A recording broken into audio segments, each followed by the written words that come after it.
A continuación, para dar inicio a la exposición, quisiera presentar a la expositora que impartirá la sesión de hoy. Su nombre es Marcela Villegas Otárola, educadora diferencial con mención en trastornos del aprendizaje específico y trastornos de audición y lenguaje. También es diplomada en psicopedagogía de la discapacidad intelectual, en espectro del autismo, en estudios avanzados en psicología, aprendizaje y educación, además de tener un posgrado en necesidades especiales por autismo y trastornos generalizados del desarrollo, certificada en modelo Teach. También posee la especialización del modelo ESERTS y del test A22. Es especialista en autismo y educación inclusiva, fundadora de la agrupación de Alianzas Inclusiva y durante 2023 y 2024 se desempeñó como asesora técnica en Mineduc para la implementación de la Ley 21.545. Dicho esto, le damos el paso a Marcela para que inicie con su presentación. Muchas gracias, ¿cómo están? Un abrazo para Colombia, que lo han pasado tan mal hoy día. Oye, como que Latinoamérica últimamente le pasan muchas cosas y viene de alguna manera, a incrementar todas las desigualdades y las situaciones de muchas dificultades sociales que hay en nuestro continente. Así que vaya un abrazo para Colombia. Nosotros aquí en Chile también hemos vivido esas situaciones toda la vida. Estamos un poquito más adaptados a los procesos de movimiento de la tierra, pero sabemos que en Colombia y en Venezuela esa situación se vuelve más grave, así que un tremendo abrazo, ¿ya? Ahora, contarles que yo soy una persona que se distrae mucho con el chat, así que voy a agradecer que vayan dejando reacciones, que me manden los abrazos, los corazones o las caritas que siempre me mandan en los seminarios y eso me resulta mucho más accesible que el chat, porque muchas personas neurodivergentes nos distraemos mucho tratando de mirar el chat e ir rápidamente. Saludar, por supuesto, a toda la comunidad autista que hoy día nos acompaña. Muchas gracias, chicos, me encanta. A toda la comunidad autista que hoy día nos acompaña, contarles que siempre que hablo de niños y niñas, adolescentes autistas, lo hago con todo el mayor respeto que me es posible y pedirle disculpas de antemano si en algún minuto, con el fin de explicar algún contenido, yo me excedo en la caracterización porque no es mi intención establecer una mirada homogeneizadora como establecer cierto patrón o cierto estereotipo de la población autista, porque eso no existe. Cada persona autista, cada experiencia de vida autista es súper distinta y las experiencias de vida son mucho más profundas y mucho más relevantes muchas veces de lo que podamos relatar. Entonces siempre hago esa referencia a mi sincero y profundo respeto por la comunidad autista que nos acompaña, tanto personas autistas que pueden estar entre nosotros como familias y cuidadores. Ahora, dicho esto, contarles que este seminario son estos seminarios que a mí me gustan tanto que Adipa me invita y que está asociado a un diplomado. Entonces yo me aprovecho un poquito de hacer estas experiencias, estas actividades abiertas para toda Latinoamérica, para poder aportar desde mi perspectiva lo que he venido aprendiendo y lo que he venido aprendiendo también con el equipo profesional con el cual trabajo respecto a un abordaje multidimensional de las personas autistas en la infancia y en la adolescencia. Tengo el honor de ser la directora de este diplomado por cuarto año consecutivo y lo que hemos intentado hacer y que vamos a también hacer hoy día en este seminario cortito es ampliar la mirada de lo que vamos entendiendo por las necesidades de apoyo del colectivo autista desde la lógica sanitaria y desde la lógica educativa.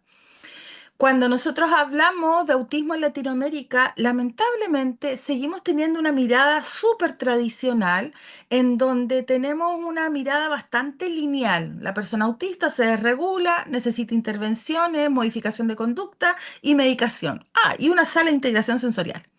Unas miradas sumamente lineales que escapan absolutamente las miradas contemporáneas que hoy día tenemos, tanto por las últimas investigaciones como también por la propia voz de las personas autistas.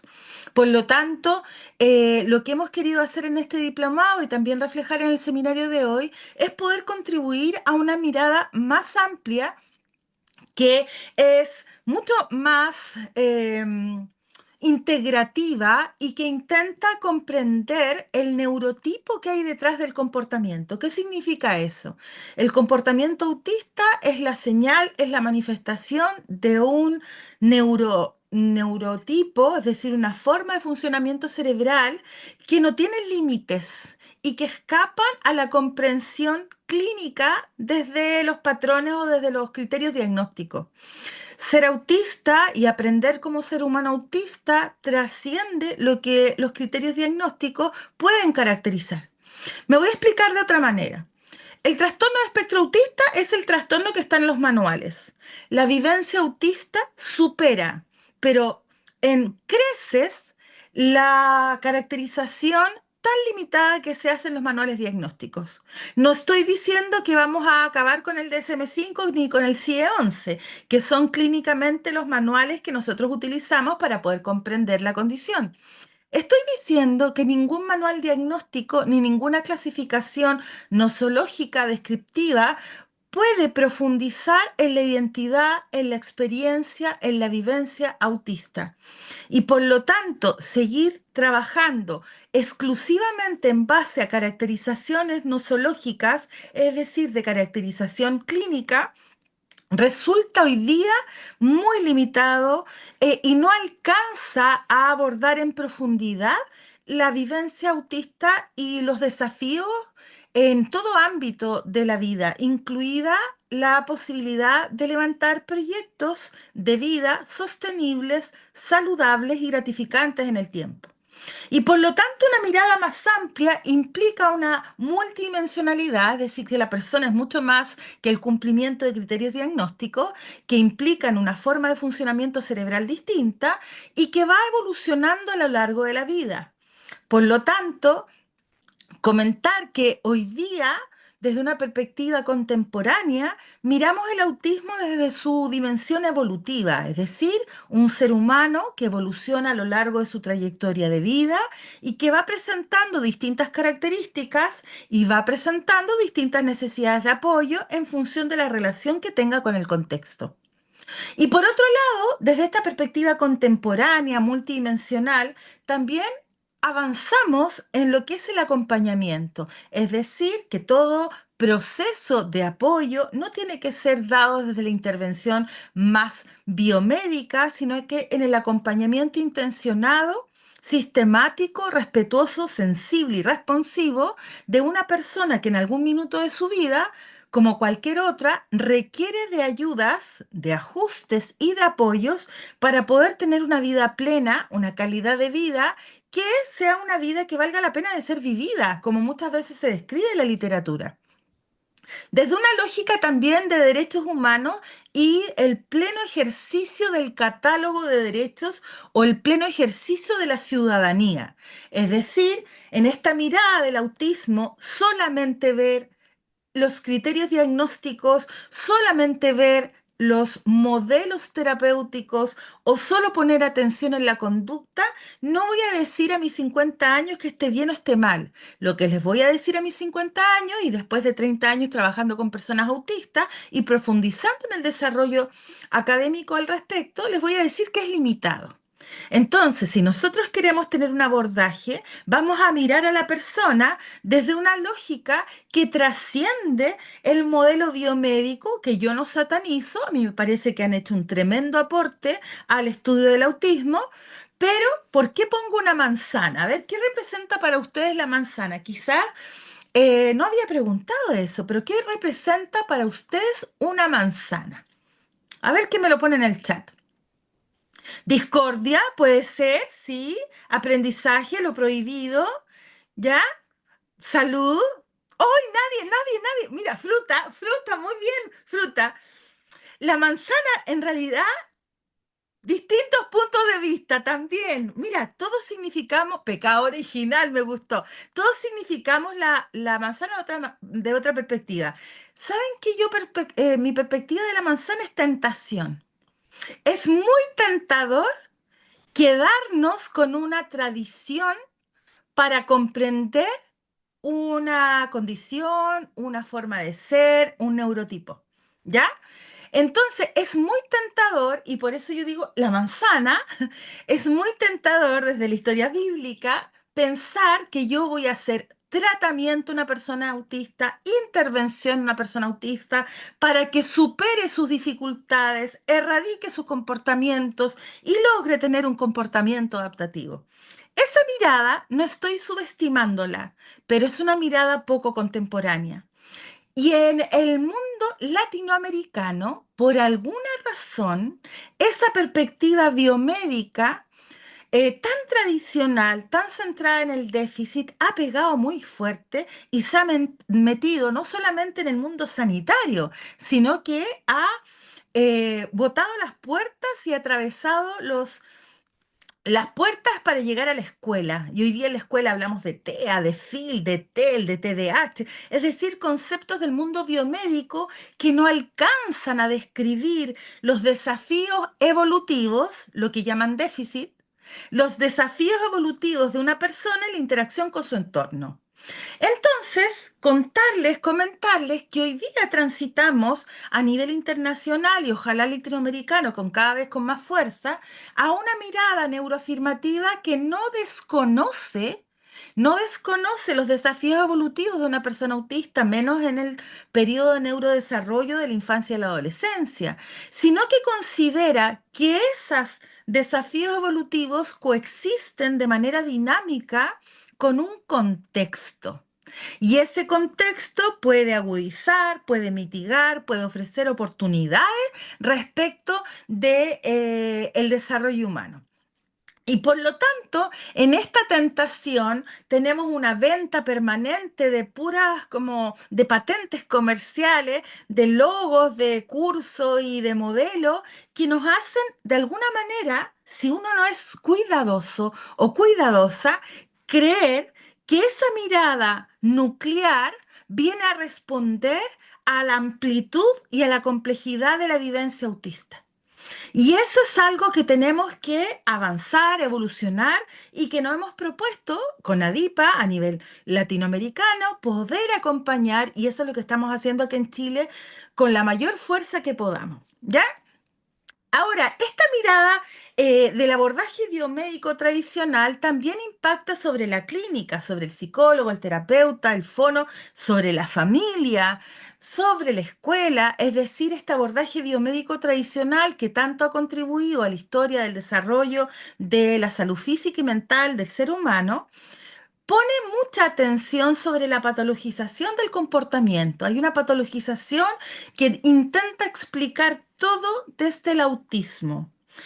Pero incluso los médicos más referenciales a nivel mundial han levantado posturas como Baron Cohen, Daniel Valdés, Uta Fried, han levantado modelos que son transaccionales, es decir, entender que el desarrollo evolutivo de una persona autista, su participación en el entorno y en el fondo su calidad de vida no dependen exclusivamente de sus dificultades, sino que dependen de mayor, con mayor implicancia en las posibilidades que el entorno le ha ofrecido desde pequeño para tener los ajustes en el entorno que se requieren y los apoyos al desarrollo evolutivo que sea posible.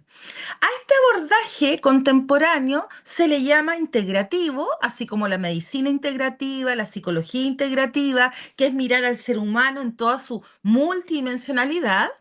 Se le ha llamado integrativo biopsicosocial, pero llama la atención de que se le ha llamado últimamente porque de manera contemporánea la mirada integrativa biopsicosocial es de 1977, ¿ya? Cuando surge el modelo del psiquiatra Engel respecto de que no era posible explicarse toda condición, enfermedad, discapacidad, afectación de salud mental solo por razones biológicas. ¿Me voy explicando? A ver, regálenme un react si me voy explicando en lo que estoy intentando comunicar. Muchas gracias. Entonces, gracias, me encanta, pese a que en 1977 ya se había posicionado, gracias Edith, ya se había posicionado el enfoque biopsicosocial. Hoy día en las escuelas y también en la clínica hablamos de consulta, de profesionales que trabajan el ejercicio libre de profesión. Se sigue pensando que yo tengo que trabajar con ese niño, esa niña, ese adolescente, para que de manera personal supere con mucho esfuerzo, tras arduo trabajo, las características que hacen singular su comportamiento. Exactamente, Claudia. El abordaje biomédico sigue impactando profundamente en los espacios educativos y clínicos, y eso no es que sea malo, es que es insuficiente. Y por lo tanto, insistimos en avanzar una perspectiva integrativa en donde reconozcamos qué hace nuestro entorno para mitigar los estresores, la saturación de la demanda, la falta de atención sobre los intereses profundos, el distanciamiento respecto de la familia, intentando hacer que esta persona autista en la infancia y la adolescencia mitigue al máximo su comportamiento autista, que muchas veces aparece cuando las demandas son superiores a las posibilidades de la persona en algún momento de su ciclo vital.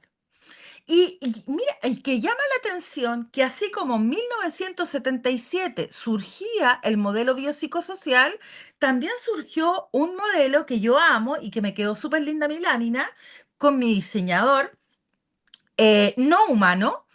Me quedó muy linda la lámina para decir, mira, además en 1977 ya se consideraba en todo lo que es el análisis de una condición y de una afectación de salud o discapacidad, un enfoque ecológico del desarrollo humano.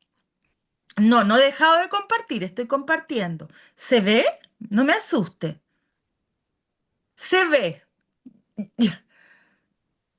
Se ve. Ah, ya, me asusté. Ya, entonces, gracias. Entonces, ya teníamos el modelo biopsicosocial, ya teníamos el modelo ecológico sistémico del desarrollo humano. Entonces, ¿por qué seguimos analizando el autismo solamente en función de sus rasgos bio, sus marcadores bioconductuales que cumplen o no cumplen con ciertos criterios diagnósticos para poder determinar los apoyos o el devenir de una persona? Llama la atención que sigamos en un modelo tan tradicional que ha aportado mucho a la comprensión del autismo, pero que no permite superar situaciones que son dialógicas. Por ejemplo, un niño o niña autista nunca se va a desbordar emocionalmente solo porque es autista. Cuando un niño o una niña autista se desborda en la escuela, es producto de la relación dinámica entre el docente, la familia, la escuela, el aula, los pares, que impactan sobre los factores personales del propio niño o niña autista. Por lo tanto, es muy tentador, por eso la manzana de nuevo, es muy tentador concentrar todas nuestras energías y nuestras preocupaciones en la superación de una dificultad inherente a la persona, que es un modelo que se le llama esencialista, en vez de avanzar a un modelo interactivo contextual que reconoce que todo lo que ocurre con una persona autista tiene una vinculación directa con las dinámicas en las que vive, porque el entorno impacta sobre el ser humano tal como nuestra biología impacta sobre el ser humano. Las personas que siempre toman mis seminarios, que yo digo, hoy no se aburrirán de mí, bueno, todavía no se han aburrido. Yo siempre doy un ejemplo. Un niño de Quellón no es más autista que un niño de Las Condes. Pero Las Condes, ese niño ha tenido la oportunidad de... Las Condes es una comuna de la región metropolitana de Chile y Quellón es una comuna del sur de Chile, de la isla de Chiloé. Es probable que el niño de Quellón, la detección haya sido más tardía, las oportunidades de apoyo hayan sido menores, la oferta profesional de ajustes, de ayudas para apoyar el colegio, son distintas. Exactamente. Los recursos que no tienen que ver solamente con lo económico, sino que la posibilidad de deportes, la posibilidad de la vinculación con el arte, la posibilidad de profesionales que acompañan a mi familia a comprender cómo yo soy, suelen ser menores. No es más que poner en ejemplo, otro ejemplo que doy siempre, que es los niños y niñas autistas de Latinoamérica no son menos autistas que los niños franceses. Pero en Francia hay un programa de atención temprana que va hacia el hogar en el primer año de vida, estando un tiempo significativo revisando el formato de trabajo de las familias. Por lo tanto, siempre tenemos que pensar en nuestra escuela, en nuestra consulta, qué hacemos respecto de los ajustes del entorno. No pensando en más terapias, porque se ha visto, a ETAPI, la Asociación Española de Profesionales por el Autismo, ha pero difundido investigaciones que señalan que el porcentaje de impacto sobre un niño o una niña terapéutico es significativamente inferior al impacto que tiene la escuela y la familia sobre el mismo niño. Felipe Lecalenier lo dice permanentemente, este psicólogo, gran exponente del desarrollo emocional aquí en Chile, refiere, ¿qué puedo yo hacer como psicólogo, psiquiatra, atendiendo a un niño 45 minutos a la semana? Versus la educadora de párvulos, el profesor de matemática, el profesor de historia que lo ve permanentemente en la escuela y que diseña la respuesta educativa curricular y relacional.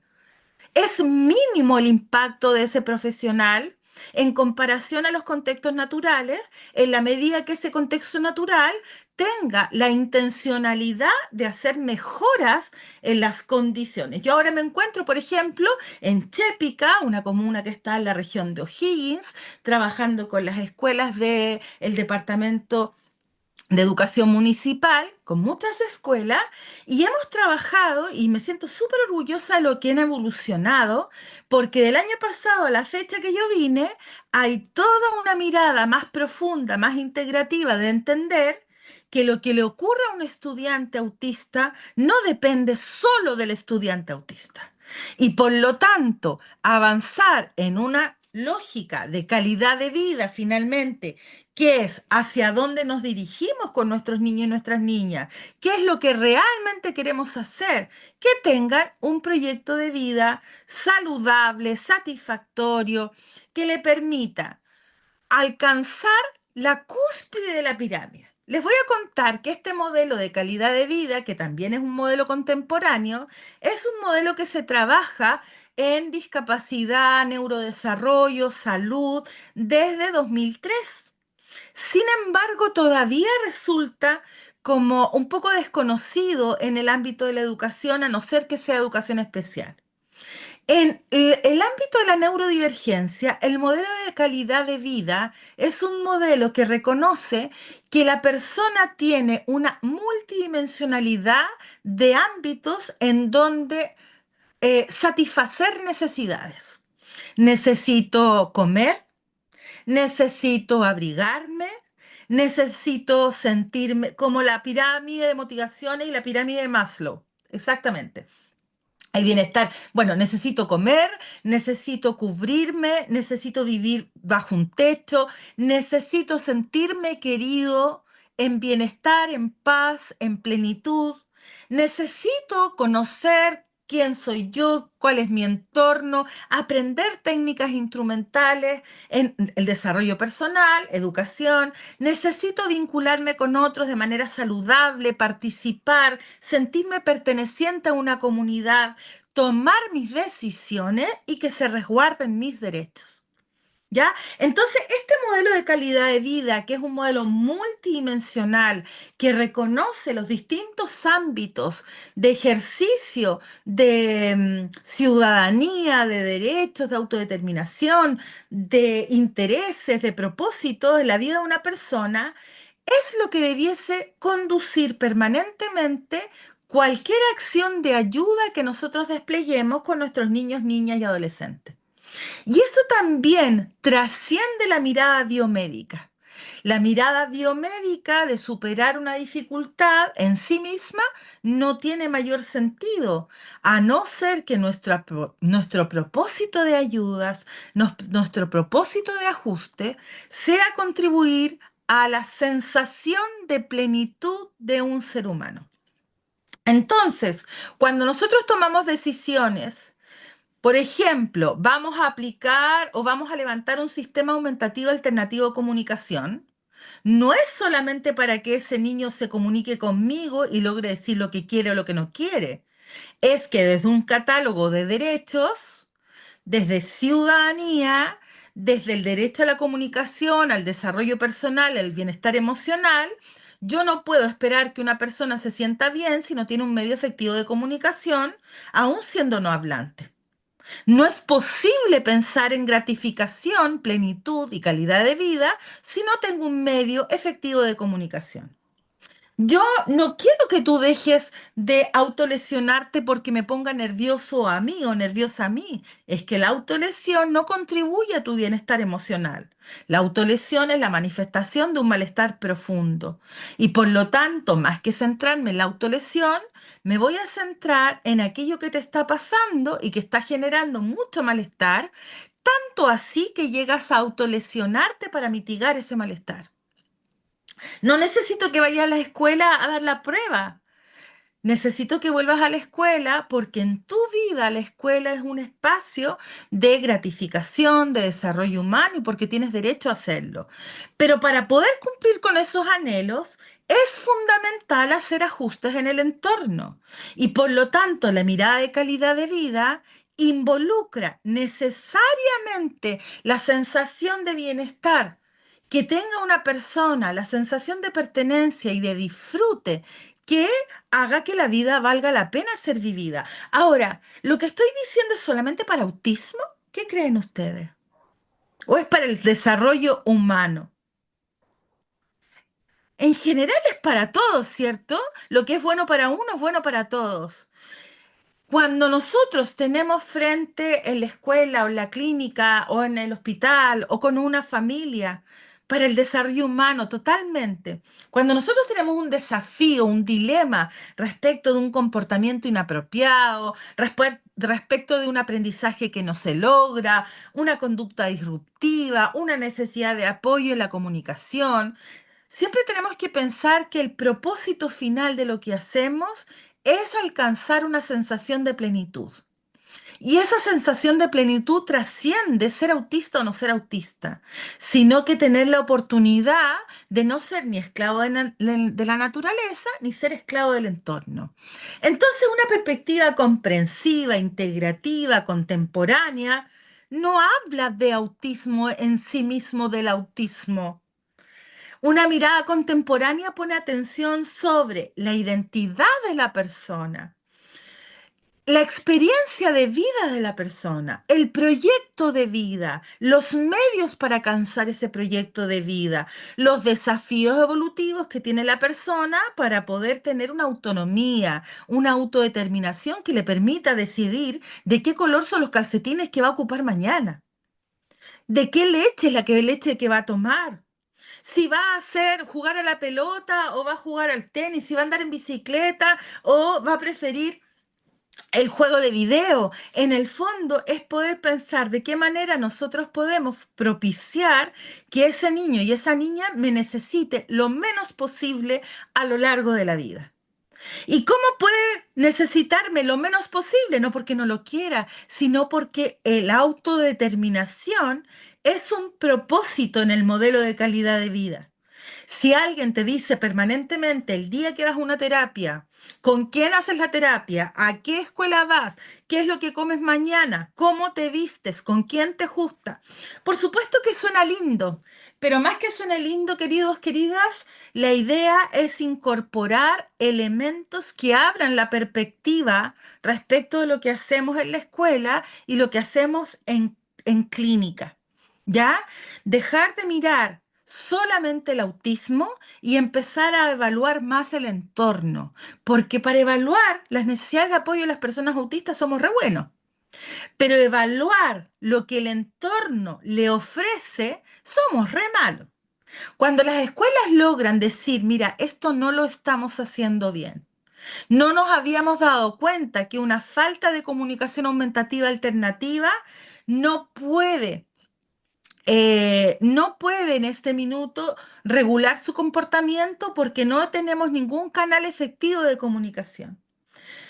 También podemos pensar, en este minuto, esa demanda académica trasciende lo que su desarrollo inicial puede responder, por lo tanto vamos a acompañar a llegar a esa zona de desarrollo próximo. Y así un montón de elementos. No sé si alguien lo había dicho en el chat, pero por ejemplo aquí en Chile, en septiembre es un problema para mucha comunidad autista.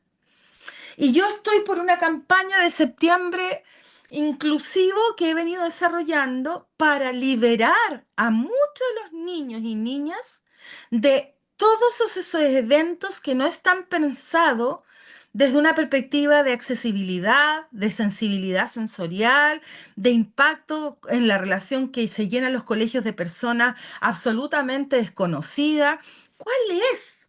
Ayer me decían, sí, pero el problema es que es una actividad evaluada. Pero eso es discrecional. Así como la evalúo, yo la dejo de evaluar. Así como yo pongo una nota por bailar cueca, yo puedo poner una nota por construir un escenario, por hacer empanadas con mi mamá para vender en el kiosco. Eso es discrecional, no hay ninguna cultura, ningún hito cultural que sea obligatorio. ¿Por qué estamos obligando a los niños a cosas que sensorialmente no están dispuestos o no gratifican su cerebro? Ahora, también tenemos que pensar que más que liberarlos, también podría ser una posibilidad que nosotros resignificáramos las fiestas patrias.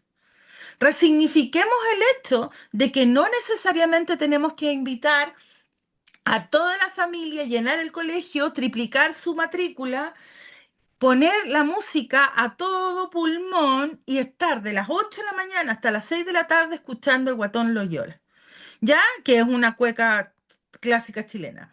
Y tengo niños que no quieren ir más al colegio, que se angustian por probarse siquiera la vestimenta y que lo que impacta el no bailar o bailar para las familias es tremendamente invasivo y muy doloroso. Entonces, ¿por qué no planteamos una escuela que vivencie las fiestas patrias de una manera neuroamigable, considerando que ser autista es una de las posibilidades dentro del ser humano? Así como puede ser neurotípico, podrías haber sido autista.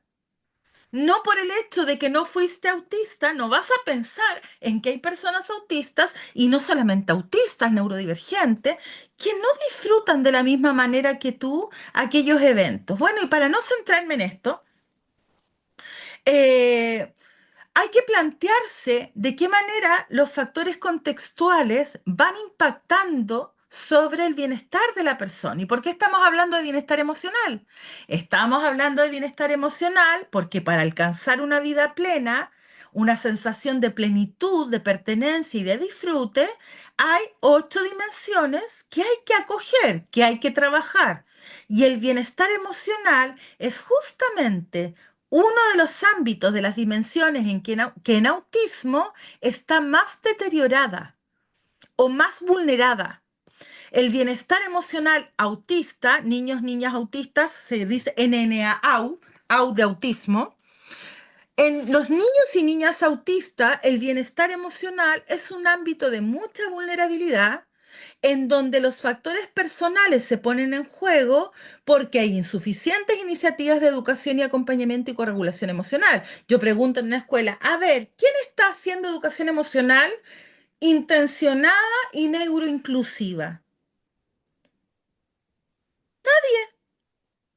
Y siendo uno de los, porque todos me hablan de bajar el ruido, es como que tenemos una obsesión con bajar el ruido y con la sala de la calma.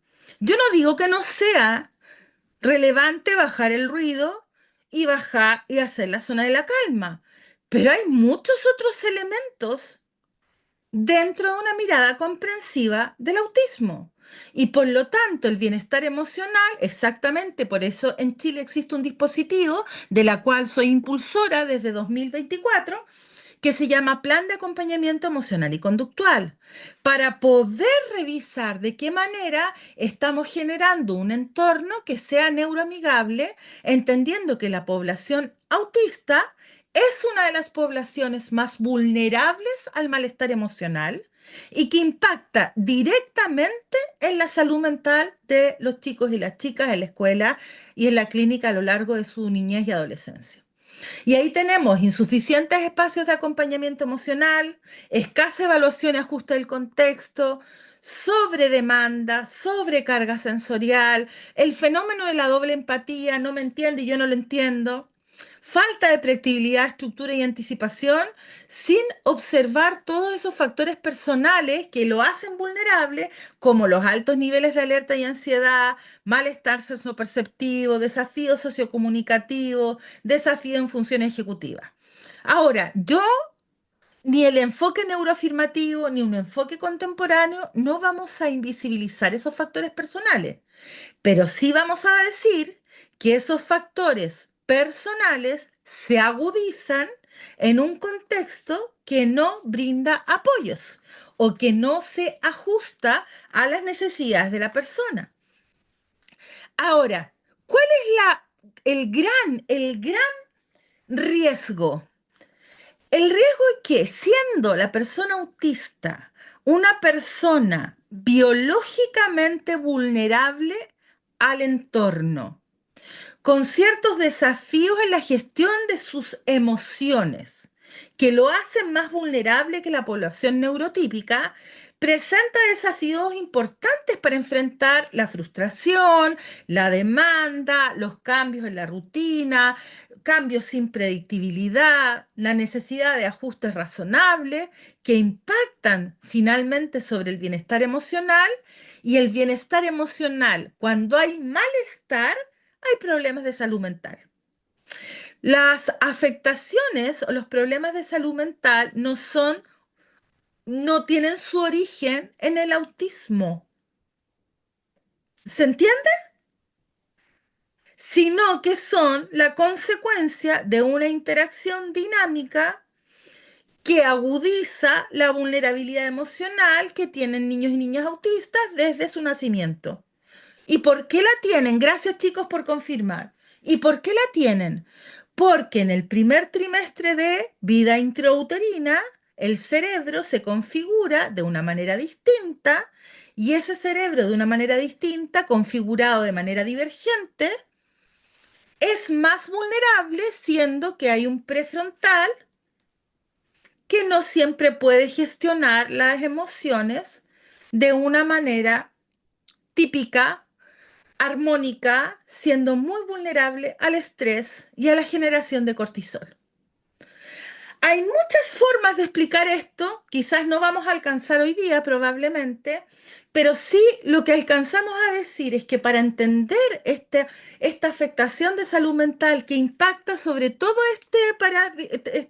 esta pirámide de calidad de vida, es decir, nadie que tenga un trastorno de ansiedad, ansioso depresivo, que esté con ideación suicida, crisis de pánico, ninguna de esas personas va a poder va a tener un sentido de plenitud, porque la afectación en la salud mental impacta sobre la calidad de vida. Lo que sí podemos saber es que cuando nosotros comprendemos multidimensionalmente la realidad de ese niño o niña adolescente autista, tenemos que hacerlo desde una perspectiva evolutiva, es decir, vamos a reconocer que hay una vulnerabilidad respecto al desarrollo emocional de causa biopsicológica y que se ve impactada por el entorno. Cuando decimos entorno, levantamos una mirada ecológica que considera cómo los contextos en donde participa o no participa un niño, van impactando finalmente en su bienestar emocional y por ende en su salud mental y en la sensación de plenitud, que es calidad de vida. Calidad de vida se ve como un concepto muy, muy amplio, muy etéreo. Calidad de vida son esas 8 dimensiones. Están descritas, están estudiadas, están ultra investigadas Y esas dimensiones de calidad de vida tienen factores objetivos y tienen factores subjetivos. Por ejemplo, un niño autista puede estar todo el día en el celular. Si yo le pregunto, ¿cómo estás? Estoy muy feliz, me compraron la Nintendo Switch. La sensación, es decir, la percepción subjetiva puede ser de felicidad, pero la valoración objetiva va a ser de que hay una afectación de la calidad de vida porque el niño pasa de 24 horas, 12 horas con una pantalla acostado en su cama. Objetivamente yo puedo valorar que no es posible tener una sensación de plenitud si estás en una situación como esa. Me puede encantar vivir en un ruco, porque consumo alcohol, porque soy libre, porque ando con mis perros, porque no tengo que pagar arriendo, porque he decidido vivir una vida absolutamente autodeterminada en situación de calle. Esa es tu percepción subjetiva. Pero objetivamente, si hay una precariedad absoluta de vivienda, estás en una situación de precariedad de calidad de vida. Y por lo tanto, cuando hablamos de calidad de vida y hablamos de desarrollo evolutivo y hablamos de salud mental, estamos hablando entonces desde una perspectiva evolutiva, ecológica y relacional. ¿Y por qué relacional? Porque somos seres humanos conviviendo en estas comunidades y estos entornos. ¿Ya? Ahora, los factores de riesgo y los factores protectores, finalmente, de este bienestar emocional, de esta perspectiva integrativa, este sentido de pertenencia, de plenitud, de satisfacción, siempre están, finalmente, tensionados. Y tengo que ver de qué manera nosotros podemos enriquecer el contexto. Cuando hablamos de ajustes razonables, estamos hablando de enriquecer el contexto. Enriquecer un contexto implica, por ejemplo, al menos un adulto significativo que brinda confianza y aceptación, validación de la emoción, validación emocional y comunicación respetuosa en la familia, escuela inclusiva, relaciones positivas, oportunidades para desarrollar intereses y fortaleza, acceso a apoyos adecuados y expectativas ajustadas. Pero yo voy a incorporar otros elementos que siempre incorporo de manera informal, que a mí como mamá, como profesora diferencial, me han dado resultados. El arte, absolutamente. La naturaleza, incluida la relación con animales. ¿Ya? El deporte. En niños y niñas, nadie se pregunta, oye, los chicos autistas no hacen deporte, oye.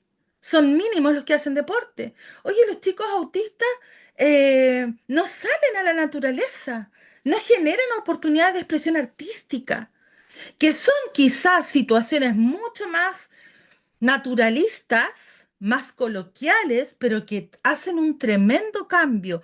Un niño, una niña autista sí, me imagino que lo hacen, por supuesto, pero que estoy hablando en los espacios clínicos y educativos, a veces olvidamos esos espacios para poder incrementar la sensación de bienestar emocional. ¿Ya? Les cuento como mamá que me ha ido súper bien con mi hija con guitarra, con arte, con dibujo, con sus tres perros, con salir permanentemente a caminar, con evitar el uso de pantalla. ¿Por qué? Porque finalmente las circunstancias de riesgo aumentan en situaciones en donde no tengo la posibilidad de acceder a distintas oportunidades de desarrollo.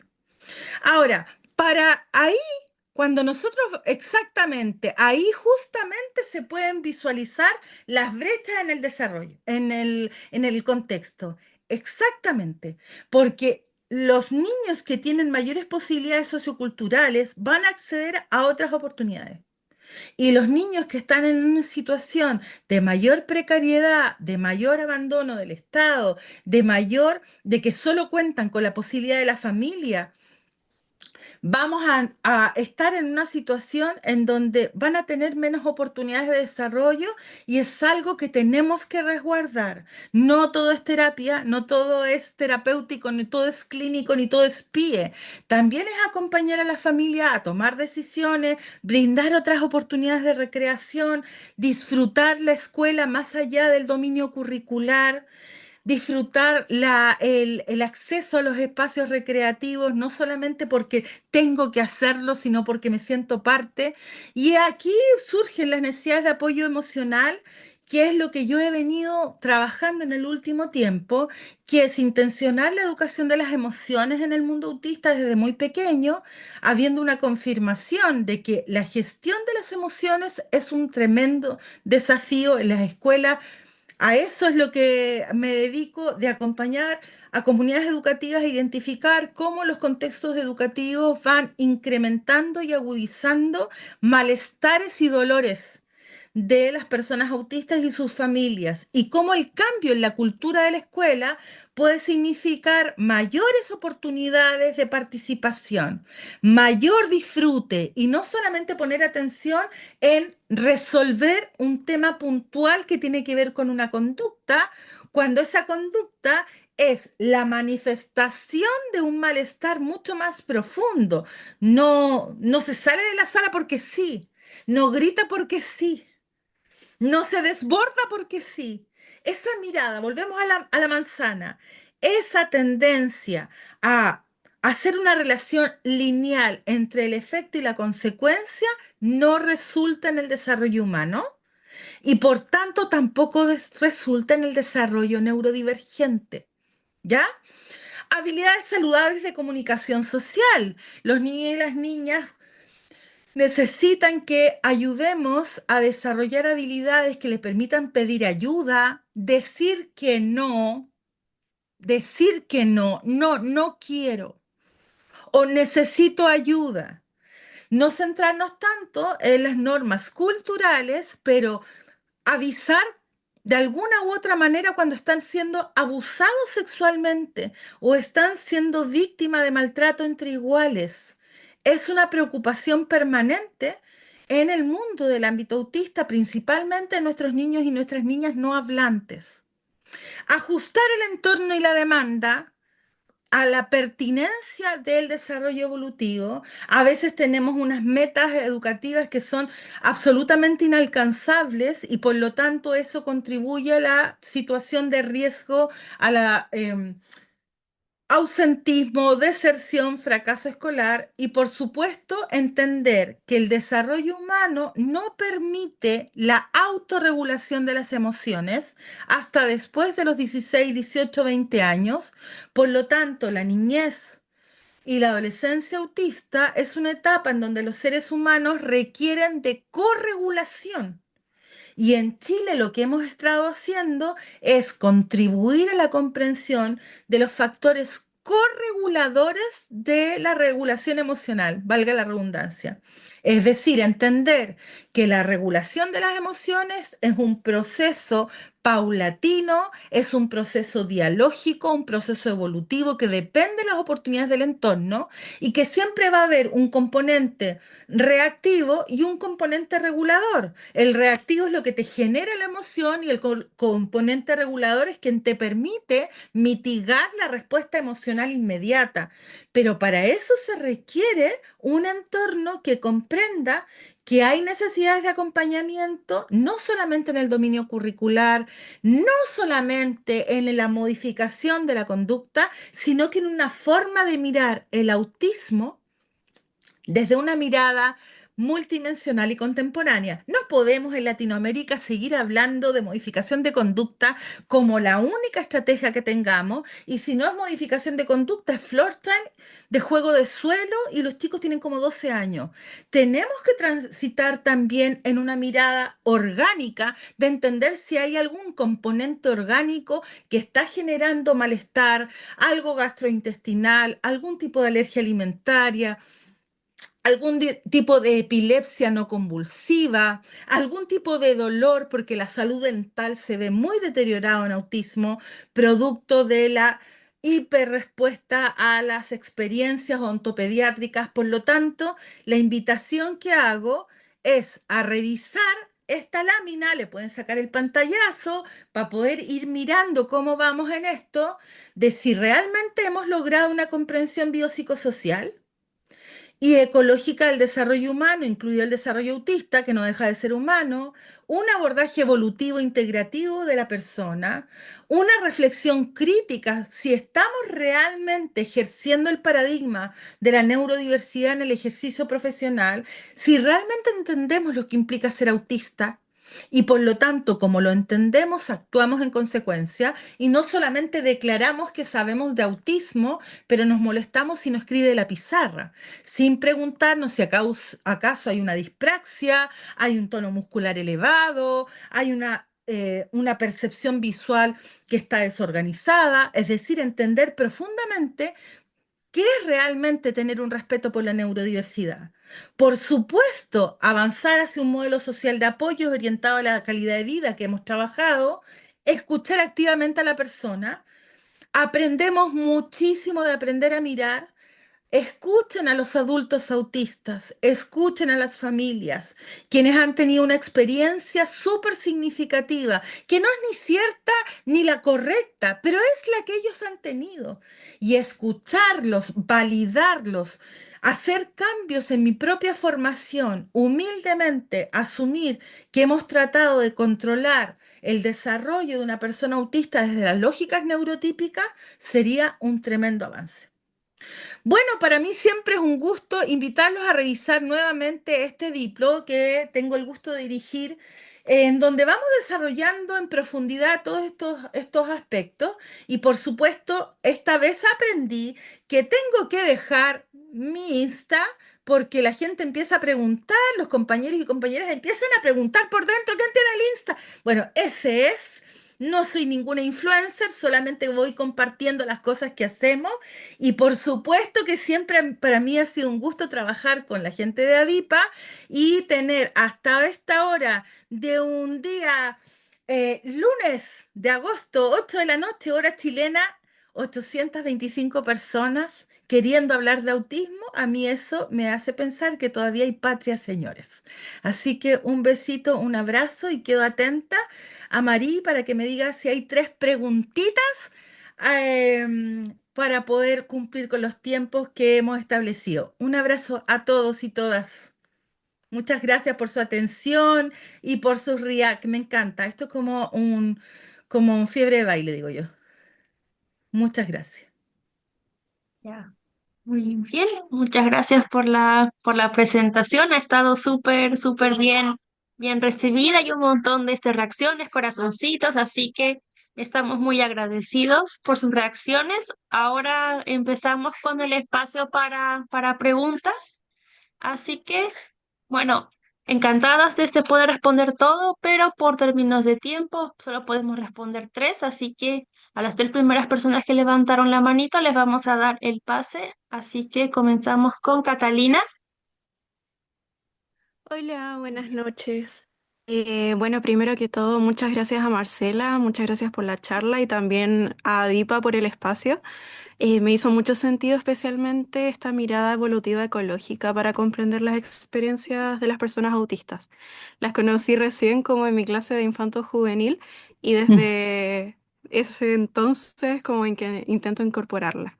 Bueno, y a propósito de esto y respecto a lo último que dijiste, que me pareció muy importante, junto a dos compañeras somos estudiantes de cuarto año de psicología de la Universidad de Chile y estamos realizando nuestra tesis bajo la dirección de la profesora Ivette González, que es Ujú. de la experiencia de mujeres autistas chilenas, enfocándonos en su primer embarazo, en el parto y el primer año de maternidad. Y nos interesa especialmente acercarnos a la adultez autista, porque muchas veces el foco sigue estando principalmente en niños, niñas y adolescentes. Em, Al final queremos conocer las experiencias de las propias mujeres, la identidad, cómo vivieron estos cambios, vivencias corporales, sensoriales, y los apoyos y también la relación con los servicios de salud. Entonces quería preguntarte cómo crees que podría comprenderse la maternidad desde esta perspectiva evolutiva y también aprovecho si es que está permitido, si no está bien también, comentar que actualmente estamos buscando participantes para nuestra investigación. Mira, yo creo que la persona con la que te tienes que comunicar es con el equipo de FENAUT. Si alguien puede escribirlo en el chat, se lo agradecería. FENAUT y FUAN, dos organizaciones chilenas, acaban de salir un libro que se llama No éramos nosotros. Cuentan su historia desde la vivencia en primera persona y desde su maternidad.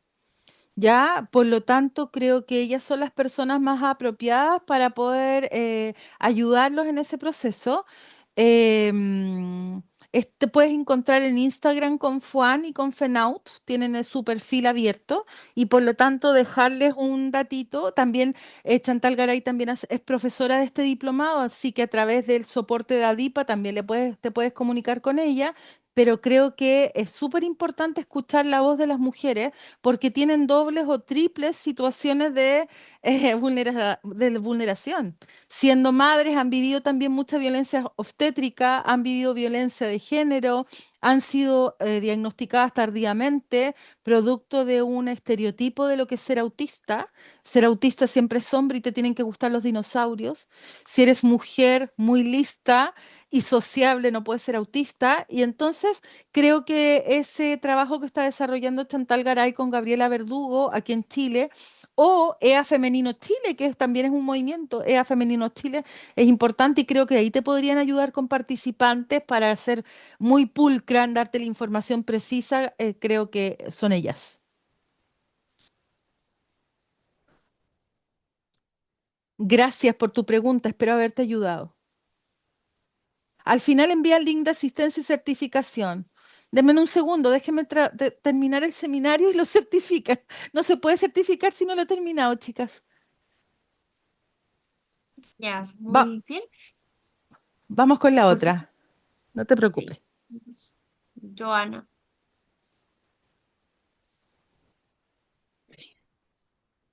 Hola, buenas noches. Buenas Eh, noches. Muchas gracias por su seminario. Me encantó. Como siempre, usted, señorita Marcela, dando una cátedra. Gracias. Me ofrezco voluntariamente. Soy una mujer autista de 47 años, hace 5 años diagnosticada y espero ser un buen aporte si la chica así lo necesita. Yo quería hacerle solamente una consulta. Mi hijo cursa séptimo básico y usted hablaba acerca de enfocarse mucho, de repente que se enfocan mucho en la parte de las terapeutas, de las terapias y todo esto, y no nos enfocamos en la parte de lo que es la parte emocional que se lleva en los liceos, en los colegios. Va, disculpe, tiene 13 años. Y Ujú, él últimamente ha llegado con el tema de que repite siempre en las terapias el miedo. Tiene mucho miedo porque él tiene una voz muy baja y el profesor ajá. le exige demasiado a que tiene que hablar fuerte y escribir rápido. Superó el escribir rápido y ahora cada vez que vamos a una sesión le repite al ateo, oye, le dice, tengo que hablar fuerte y le tengo miedo porque si él habla muy fuerte y grita y si yo hablo fuerte, ¿qué va a pasar? ¿Cómo puedo ayudar a mi hijo en ese aspecto si a veces los docentes no están calificados o no quieren escuchar, digamos, a los padres? Hoy ese es un problema que estamos teniendo a nivel nacional, yo imagino que Latinoamérica completo. Favorablemente, yo me doy cuenta, como me dedico a andar por comunidades educativas, que ha habido una evolución, sin embargo, todavía son insuficientes. Yo creo que más que ayudar a tu hijo en este minuto, hay que poner atención sobre el contexto. Y eso implica la conversación con las jefaturas de ese establecimiento educativo, porque hay una ley de autismo que resguarda la necesidad de hacer ajustes razonables al entorno de la persona autista para resguardar su integridad física y psíquica. Es algo que está normado. Considerando que los niños y niñas autistas son vulnerables emocionalmente, se normó la necesidad de ajustar un plan de acompañamiento emocional y conductual y de ajustar los dispositivos de gestión y las prácticas pedagógicas. Si eso no se está haciendo de una manera adecuada, lo que corresponde es hablar con los líderes pedagógicos del establecimiento y, si no es posible, solicitar una intermediación de la Superintendencia de Educación. No puede ser que un niño tenga miedo producto de razones pedagógicas. Quizás ese docente no se ha dado cuenta del impacto que está generando ese niño. Y por lo tanto, es súper importante que puedas comunicarte y, si lo has hecho ya y no hay una escucha, solicita la mediación de la Superintendencia de Educación, porque no queremos ni denunciar, ni dejar, ni sacarlo del colegio, pero hay que dar evidencia de que no se está cumpliendo con la normativa vigente. Y la normativa vigente dice: vamos a resguardar el bienestar emocional de los chicos autistas porque reconocemos como Estado que son altamente vulnerables al entorno. Bueno, y eso tiene una razón. Entonces vamos a tener que desarrollar una instancia de asesoría. A mí me pasó el seminario pasado, los que me siguieron saben que un asistente social pidió ayuda, no, un psicólogo pidió ayuda, producto de una comuna donde el niño y niña estaba siendo vulnerado. Bueno, intervenimos ahí y al final vamos a terminar haciendo una capacitación en esa escuela. Es necesario dialogar y debatir estos temas para poder resguardar a nuestros niños y niñas. Nadie merece vivir en la escuela como una experiencia de riesgo, una experiencia que me cause miedo. Entonces, si no hay una escucha de los líderes, querida, lo que corresponde es hacer una solicitud de mediación a la Superintendencia de Educación. Eso para contestar rápido. Cualquier cosa me pueden escribir a través de ADIPA. Vale, muchas gracias. Ahora terminamos con Braulio. Braulio Muñoz.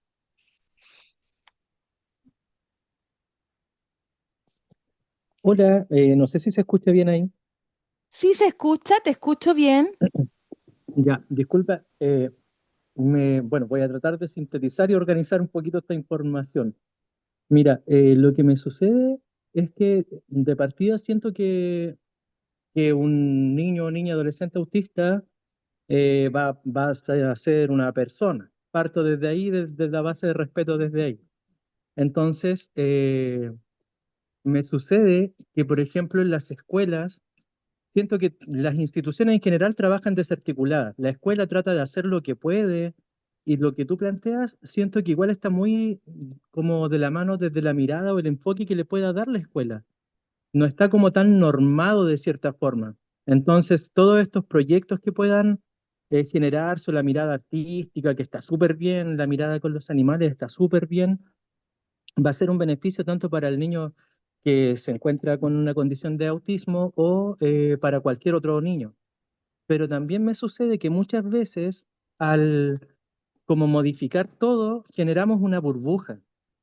Entonces, cuando generamos, suponiendo que no creo que haya un colegio que genere todas las condiciones para las personas, eh, suponiendo que todo se cumple, ¿qué pasa cuando salimos a la vida adulta y no van a estar todas esas consideraciones? No va a estar la persona que me va a sacar cuando yo tenga una desregulación o la persona que me va a hacer una adecuación en el trabajo, por ejemplo.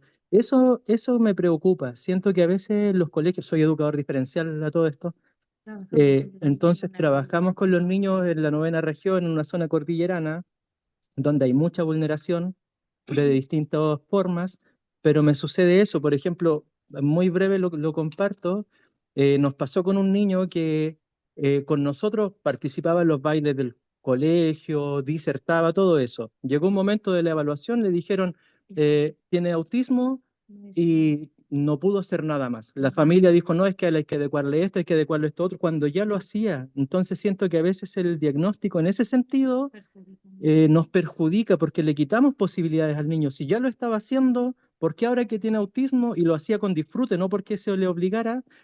¿Por qué le quito esas herramientas? Y siento que, claro, eso es como lo que siempre me cuestiono y siempre planteo. ¿Cómo lo hago cuando un espacio está siendo muy confortable y después le toca salir a esta vida que va a ser un poco agresiva por lo menos.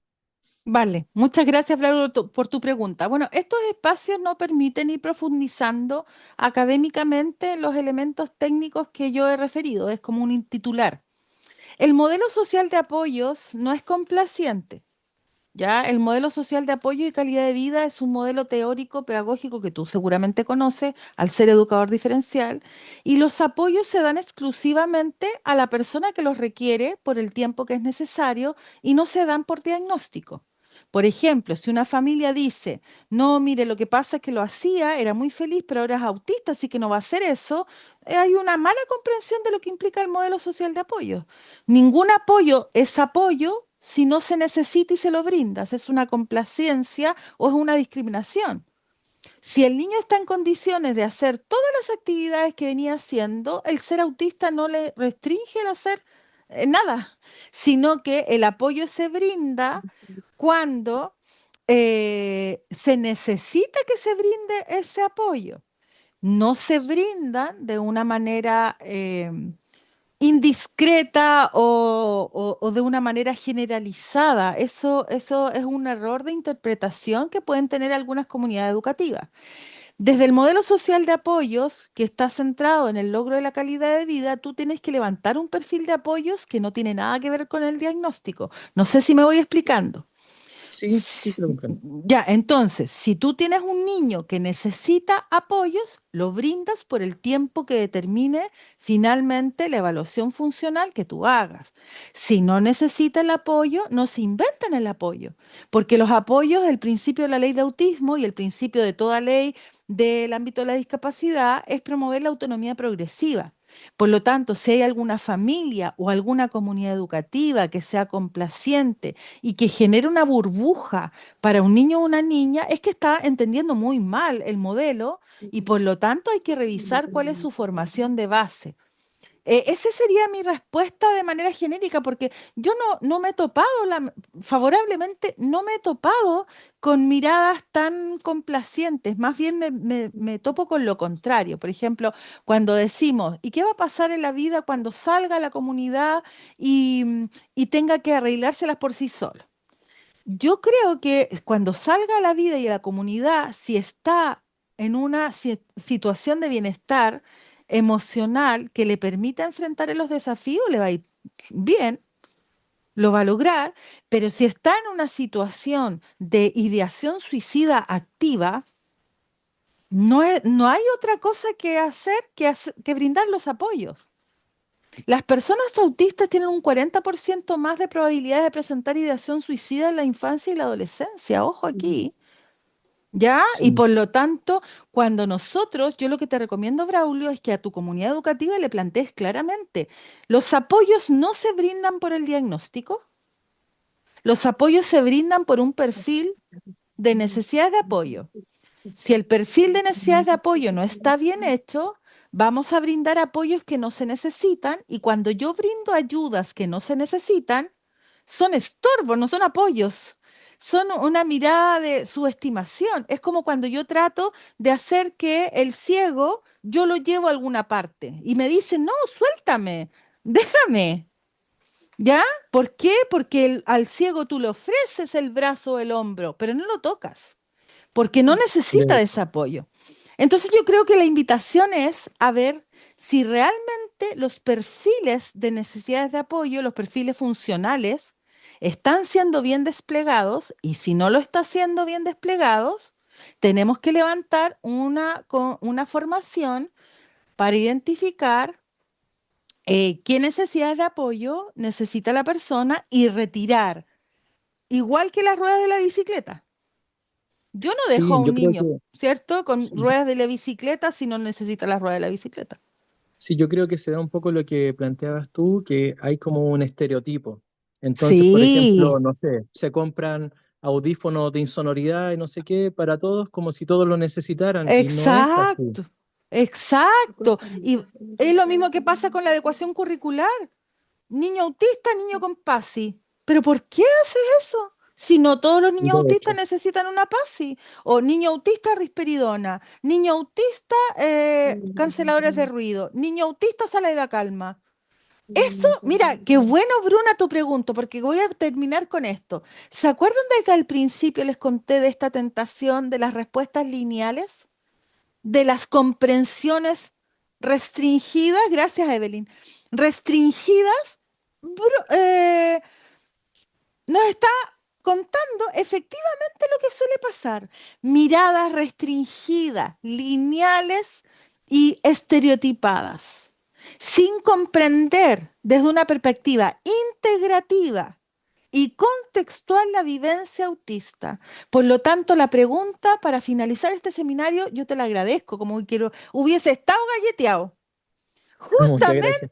Justamente en tu comunidad educativa, lo que tú has visto es aquello que queremos evitar. No subestime, valore funcionalmente a su usuario, a su paciente o a su estudiante y no decida por el diagnóstico, porque el diagnóstico no representa la magnificencia, la majestuosidad y el desafío del ser humano autista. No hay diagnóstico que cubra, no hay ningún DSM-5 tan poderoso que permita describir la humanidad de un ser humano, de una persona. Así que Yo esa creo, sería lo mi último, respuesta. Ujú. ya, lo último, yo creo que lamentablemente como que ocupamos el diagnóstico como una receta. Entonces, lamentablemente en las escuelas, por ejemplo, pasa mucho que el diagnóstico me entrega una información general, pero como planteabas en esto, el niño es un ser que tiene familia, que hay un vecindario cerca, que hay Exacto, vivencias. Entonces, eso es como, ya, tengo un fil y el fil se van a aportar los 20 fil que tengo, todos iguales, todos los teas van a ser iguales, y ese yo creo que es el problema, como mirarlo como una receta, no es igual para todos, como que hay una individualidad que hay que respetar, pero el problema se da ahí como con las miradas de las jerarquías en los colegios. Por eso digo que debiese estar como normado a nivel, eh, no sé, como legislativo, no sé cómo llamarlo. está O sea, normado. está normado, pero es una idealización igual, pues la realidad es distinto. Es una falta. Es una falta. Cuando De yo no hecho, cumplo la norma, es una falta. Se llama estar fuera de norma. Por ejemplo, y vamos a terminar acá por el tiempo, por respeto a la ya. monitora Adipa y a los compañeros. Voy a terminar acá. ¿Qué hacemos en las escuelas hablando de diagnósticos biomédicos?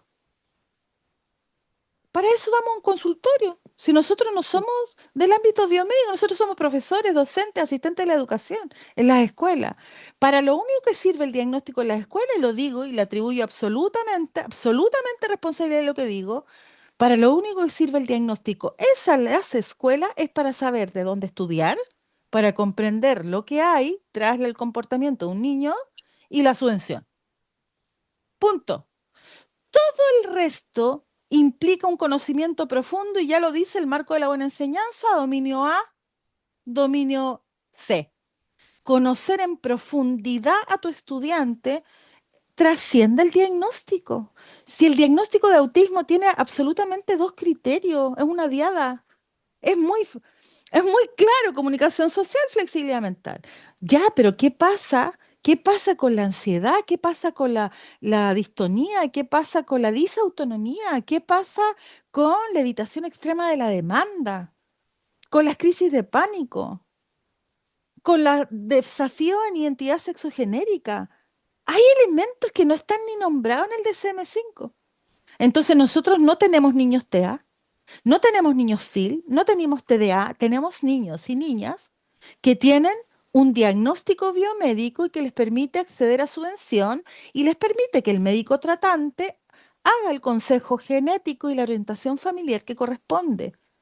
De ahí hay que ponerse a evaluar funcionamiento, evaluar contexto y tomar decisiones integrativas. Oye, yo creo que es la mejor forma de terminar porque en el fondo lo cerré redondito.